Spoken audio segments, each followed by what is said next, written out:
শিক্ষা দপ্তরের এক বিজ্ঞপ্তিতেই রাজ্যের সমস্ত স্কুলের পরিচালন সমিতি ভেঙে দেওয়া হয়েছে। অথচ সেই স্কুলগুলির উপরে থাকা মধ্যশিক্ষা পর্ষদের অস্থায়ী কমিটি এখনো বহাল রয়েছে। এটা কি করে সম্ভব? তাই যাতে বোর্ডের ওই কমিটিগুলি দ্রুত ভেঙে দেওয়া হয় এবং নির্বাচিত প্রতিনিধি নিয়ে যেন নতুন পর্ষদ কমিটি গঠিত হয়, তার দাবি বিভিন্ন শিক্ষক সংগঠনের পক্ষ থেকে তোলা হচ্ছে। তো কেনই বা এই কমিটিগুলি দ্রুত ভেঙে দেওয়ার দাবি তোলা হচ্ছে এবং পাশাপাশি আগের কমিটি বা কেমন ছিল, তাতে কতজন সদস্য নির্বাচিত থাকতেন, সেই সমস্ত কিছু বিস্তারিত বিষয় ছোট্ট এই প্রতিবেদনটির মাধ্যমে আমরা শুনে নেব। তো ভিডিওটি ভালো লাগলে অবশ্যই লাইক করবেন এবং চ্যানেলে সাবস্ক্রাইব করে রাখবেন এবং দ্রুত এই কমিটি গঠন করা প্রয়োজন কিনা সেই সম্পর্কিত আপনার মূল্যবান মতামত কমেন্ট বক্সে রেখে যাবেন। রাজ্যে পালাবদলের পরই সরকারি সব পদ থেকেই পূর্বতন সরকার মনোনীত কর্তা ব্যক্তিদের সরিয়ে দিয়েছে নবনির্বাচিত বিজেপি সরকার।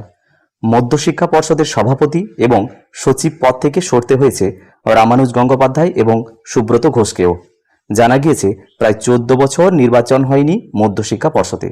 সরকারের মনোনীত কমিটি কাজ চালাচ্ছিল। সেই কমিটি ভেঙে দিয়ে নির্বাচনের দাবি তুললেন শিক্ষকদের একাংশ। সম্প্রতি এই মর্মে স্কুল শিক্ষা দপ্তরে আবেদনও করেছেন এক শিক্ষক সংগঠন।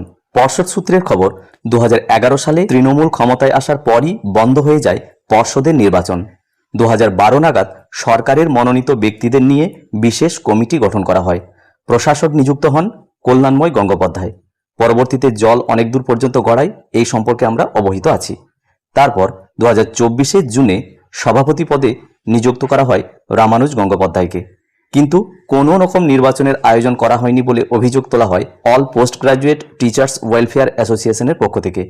নিখিলবঙ্গ সমিতিও একই দাবি তুলছে। সাধারণ সম্পাদক মাননীয় সুজিত দাস জানান, বাম জমানায় গোটা রাজ্য থেকে 31 জন শিক্ষক প্রতিনিধি এবং 3 জন শিক্ষাকর্মী প্রতিনিধি থাকতেন পর্ষদের নির্বাচিত কমিটিতে। গোটা রাজ্যকে 3টি বিভাগে ভাগ করা হতো। উত্তরবঙ্গের জন্য জলপাইগুড়ি ডিভিশন, দক্ষিণবঙ্গের জন্য বর্ধমান এবং কলকাতা ও পার্শ্ববর্তী জেলার জন্য প্রেসিডেন্সি ডিভিশন। প্রতিটি বিভাগ থেকে মোট 35 জন নির্বাচিত প্রতিনিধি থাকতেন। এছাড়া উচ্চ মাধ্যমিক শিক্ষা সংসদের সভাপতি এবং মাদ্রাসা বোর্ডের সভাপতিরা আমন্ত্রিত সদস্য হিসাবে থাকতেন। এর পাশাপাশি পর্ষদ রাজ্য থেকে একজন প্রধান শিক্ষককেও ওই কমিটিতে নিয়ে আসত। এই কমিটিই পাঠ্যক্রম তৈরি করত। তৃণমূল পাঠ্যক্রমের জন্য পৃথক কমিটি তৈরি করে। সুজিত দাস বলেন, তৃণমূল ক্ষমতায় আসার পরে আর কোনো নির্বাচন হয়নি। আমরা বহুবার দপ্তরে জানিয়েছি, লাভ হয়নি। আমরা চাই নতুন সরকার ফের নির্বাচন চালু করুক, কিন্তু সেটা যেন প্রহসন না হয়।